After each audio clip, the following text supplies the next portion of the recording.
Have you ever wondered if you're saving too much or not investing enough? What if everything you've been taught about money was just wrong? Welcome to Book Wiz, the place where powerful ideas from the world's best books come alive. In this video, we're diving deep into one of the most practical and eye-opening finance books of our time, Just Keep Buying by Nick Maggiulli. This isn't just another video about money. This is a roadmap, a mindset shift, a complete reframing of how you should be thinking about your savings, your investments, your goals, and your future. So take a breath, lock in, and stay sharp, because the next hour might change how you handle your money for the rest of your life. Turn off the distractions, grab a notebook if you want to remember key insights, and let's jump in. Stay till the end. We've packed this with the kind of insight that could shift your financial journey forever. Chapter 1. The Psychology of Saving. Why we get it wrong. Nick Maggiulli starts with a bold message. Most people save money without a clear strategy. They either hoard too much out of fear or save too little and feel behind. But here's the twist: saving isn't just about cutting coffee or living frugally. It's about how much you save and why. He asks, how much should you save? The answer: save what you can, especially early on. But don't obsess over a magic percentage. Start with your income, not with a rigid goal. Too many financial gurus say, save 20%, but for someone earning a low income, that's unrealistic. Instead, Maggiulli introduces the concept of saving more as you earn more, a process he calls Save More Tomorrow. That means when your income increases, you save more of the raise, not more of your current income. This way, your lifestyle doesn't suffer and your savings naturally grow. It's a flexible and forgiving model, one that understands that life isn't linear and your income won't be either. He warns against extreme frugality. Cutting every expense doesn't make you rich, it makes you miserable. He tells the story of people who spend so much time pinching pennies, they miss opportunities to grow their income or enjoy life. Instead, focus on increasing your income and saving more when that happens. Saving should be a habit, not a hardship. It should align with your life, not suffocate it. So what's the takeaway? Don't feel guilty if you're not saving 20% yet. Focus on earning more and commit to saving a slice of every increase. It's more sustainable and more powerful in the long run. And remember, it's not about being perfect. It's about being consistent. Financial growth is not a sprint. It's not even a marathon. It's more like brushing your teeth. Small, regular actions that compound over time. Chapter 2. Spend first on what makes you happy. Here's something you rarely hear in money books: spend first on what makes you happy. Maggiulli argues that money isn't just for security, it's also for joy. And if you always delay happiness for some far-off future, you might miss the point of life. Ask yourself, what's something you've wanted for a long time, but haven't bought because of guilt? Maybe it's a weekend trip, a new guitar, a course that might improve your career. The point is, if it adds meaning, don't wait forever. That's where Maggiulli flips the script. He says, yes, save and invest, but also learn to enjoy your money now.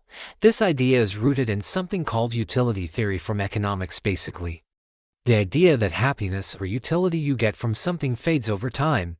So, in some cases, enjoying it sooner actually gives you more value. This isn't about reckless spending. It's about smart joy, calculated delight.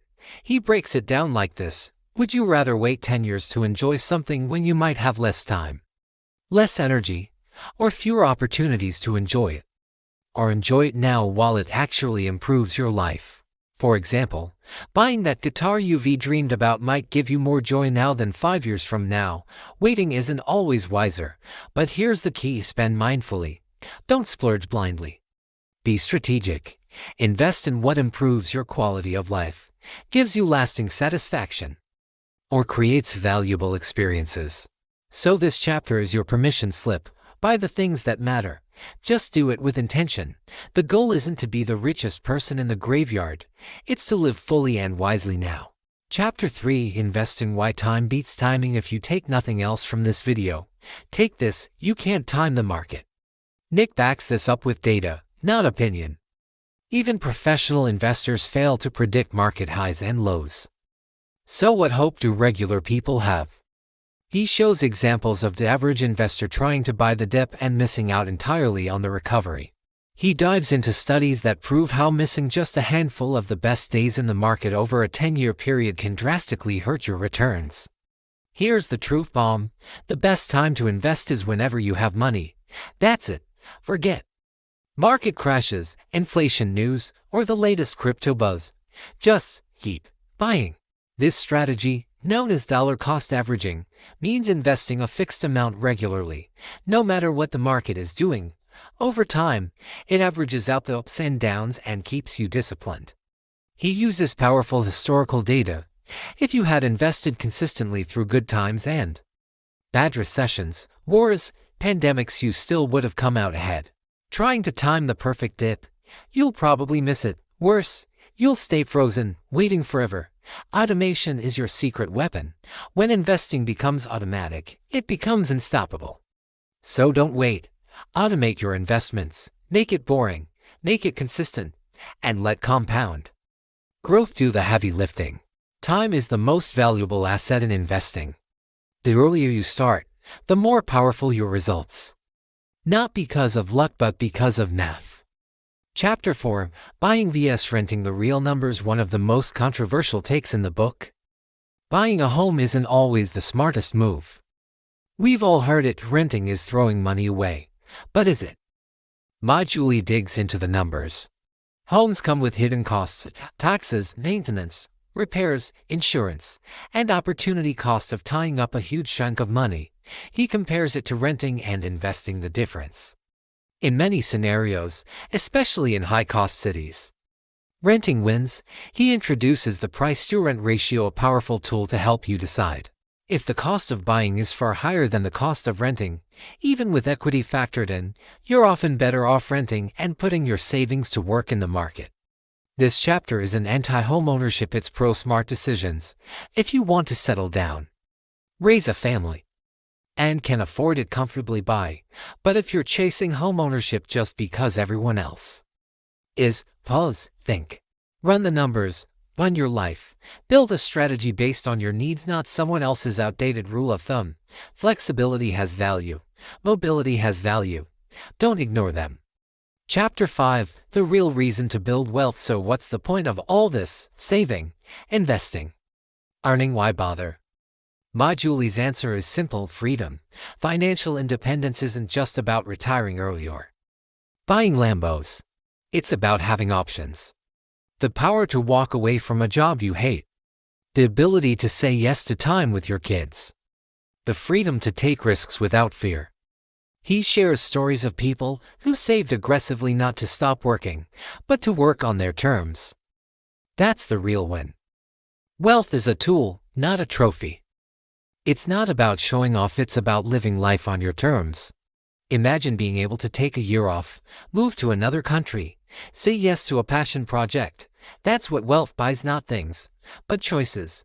So as you're working, earning, and investing, remember why you're doing it, not to impress others, but to build a life that truly feels like yours. And that, more than any chart or stat, is the most important metric of all. Conclusion.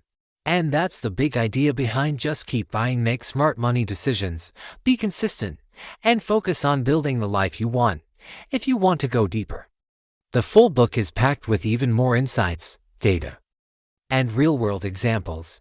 You can find a link to it in the description. Check it out. It's worth every page. And if this video helped you, inspired you, or made you rethink your approach to money, subscribe to BookWiz and join our growing family. Every week, we break down the world's best books to help you think smarter, grow faster, and live better. You're not just watching a video, you're becoming part of a community, a tribe of learners, of doers, of builders. Thanks for watching, and remember, no matter what life throws at you, just keep buying.